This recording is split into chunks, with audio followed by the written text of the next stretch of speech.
안녕하세요. 하루를 정리하는 뉴스입니다.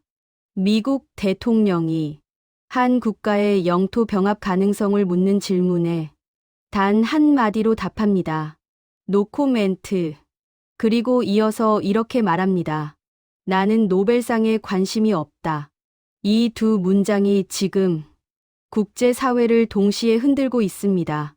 도널드 트럼프 미국 대통령이 그린란드 병합을 둘러싼 논란에서 무력 사용 가능성에 대해 침묵을 선택했고, 동시에 유럽 국가들에 대한 대규모 관세 보복을 공개적으로 선언했기 때문입니다.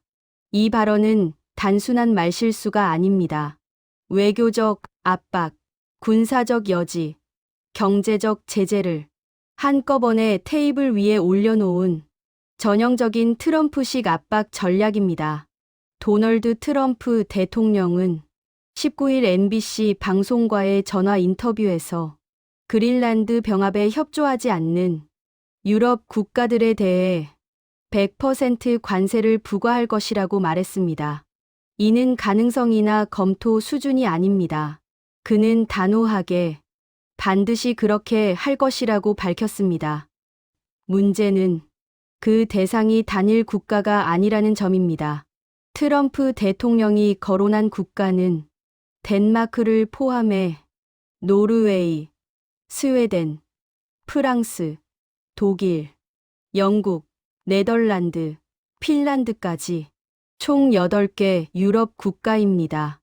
이들 국가는 최근 그린란드 내 주요 시설을 방어하기 위해 병력을 파견했고, 이 작전은 북극의 인내라는 이름으로 알려졌습니다. 트럼프 대통령은 이 병력 파견 자체를 사실상의 도전으로 받아들였습니다. 그리고 곧바로 보복 카드를 꺼내 들었습니다. 트럼프 대통령은 2월 1일부터 이들 국가가 미국으로 수출하는 모든 상품에 10% 관세를 부과하고 6월 1일부터는 관세를 25%까지 인상할 것이라고 밝혔습니다. 이는 단순한 외교 항의가 아니라 실질적인 경제 전쟁 선언에 가깝습니다. 유럽 국가들 입장에서 미국은 최대 수출 시장 중 하나입니다. 여기에 전면 관세를 매기겠다는 것은 정치적 메시지를 넘어 직접적인 압박 수단입니다. 트럼프 대통령은 이 조치의 배경을 유럽이 집중해야 할 곳은 그린란드가 아니다라는 말로 설명했습니다. 그는 유럽은 러시아와 우크라이나 전쟁에 집중해야 한다며 그린란드 문제에 개입하는 것 자체가 잘못된 판단이라고 주장했습니다. 이 발언은 표면적으로는 유럽의 우선순위를 지적하는 듯 보이지만 실제로는 그린란드 문제에서 유럽은 발을 빼라는 경고에 가깝습니다. 하지만 가장 큰 파장은 다음 질문에서 나왔습니다. 기자가 묻습니다. 그린란드를 확보하기 위해 무력을 사용할 가능성도 있습니까? 이에 대해 트럼프 대통령은 단 한마디로 답합니다. 노코멘트. 이 침묵은 국제 외교에서 결코 중립적인 답변이 아닙니다. 정상적인 외교 문법이라면 무력 사용은 고려하지 않는다거나 외교적 해법을 우선한다고 선을 긋는 것이 일반적입니다. 하지만 트럼프 대통령은 그 선을 긋지 않았습니다. 이는 곧 가능성을 열어둔 침묵으로 해석됩니다. 실제로 군사 전문가들과 외교 분석가들은 이 노코멘트가 의도된 메시지라고 보고 있습니다. 즉, 말하지 않음으로써 상대에게 최악의 시나리오를 상상하게 만드는 압박 전략이라는 것입니다. 그린란드는 덴마크령 자치 지역이지만 지정학적으로는 미국 안보 전략의 핵심 요충지로 꼽힙니다.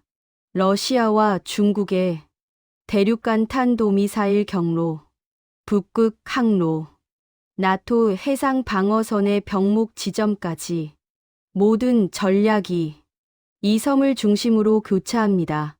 트럼프 대통령은 이미 여러 차례 그린란드는 안보상 필수라고 강조해 왔습니다.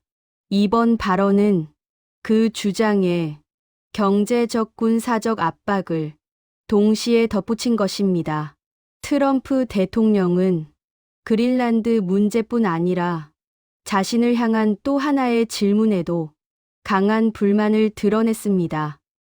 바로 노벨 평화상입니다. 트럼프 대통령은 집권 1기 때부터 노벨 평화상 수상에 대한 강한 의혹을 공개적으로 드러내왔습니다. 그러나 지난해에도 수상은 불발됐습니다. 이에 대해 그는 노르웨이는 노벨위원회를 완전히 통제하고 있다고 주장했습니다. 노벨 평화상은 노르웨이 노벨위원회가 수여합니다. 트럼프 대통령은 노르웨이 정부가 위원회 결정에 영향력을 행사하고 있다는 취지로 강하게 비판한 것입니다. 그들은 아무 관련이 없다고 말하지만 관련이 있다고 말했습니다. 이는 노벨 평화상 제도의 중립성과 공정성을 정면으로 문제 삼는 발언입니다. 트럼프 대통령은 자신의 외교 성과를 이렇게 평가했습니다. 나는 평화를 위한 노력으로 8번의 전쟁을 중단했고 많은 생명을 구했다. 그리고 이렇게 덧붙입니다. 그것이 더 큰 보상이다. 나는 노벨상에 관심이 없다. 이 발언은 겉으로 보면 상에 연연하지 않는 초연한 태도로 보일 수 있습니다. 하지만 동시에 노벨 평화상을 정치적으로 평가절하하면서 자신의 업적을 직접적으로 강조하는 메시지이기도 합니다. 트럼프 대통령은 그린란드 병합에 반대하는 유럽 지도자들을 향해 연이어 비난을 이어갔습니다. 그는 유럽은 그린란드가 아니라 러시아와 우크라이나 전쟁에 집중해야 한다고 말했습니다. 이 발언은 단순한 조언이 아닙니다. 그린란드 문제에서 유럽의 개입을 정치적 방해로 규정하고 그 책임을 우크라이나 전쟁이라는 더 큰 이슈로 떠넘기는 전형적인 프레임 전환 전략입니다. 정리해보면 트럼프 대통령은 이번 발언을 통해 3가지 메시지를 동시에 던졌습니다. 첫째, 그린란드는 미국 안보의 핵심이며 타협 대상이 아니다. 둘째, 협조하지 않는 유럽에는 관세라는 실질적 대가를 치르게 하겠다. 셋째, 무력 사용 가능성은 부정도 긍정도 하지 않겠다. 이 3가지는 서로 분리된 메시지가 아니라 하나의 압박 패키지입니다. 트럼프식 외교의 핵심은 항상 동일합니다. 최대 요구를 던지고 모든 수단을 테이블 위에 올려놓고 상대가 먼저 움직이게 만드는 것. 이번 그린란드 발언 역시 그 연장선상에 있습니다. 지금 이 순간 국제사회는 트럼프 대통령의 노코멘트가 단순한 침묵인지 아니면 다음 수를 위한 여백인지 주시하고 있습니다. 그린란드는 여전히 눈과 얼음으로 덮인 섬이지만 그 위를 둘러싼 외교전은 점점 더 뜨거워지고 있습니다. 그리고 그 중심에는 다시 한번 도널드 트럼프가 서 있습니다. 이상 하루를 정리하는 뉴스였습니다.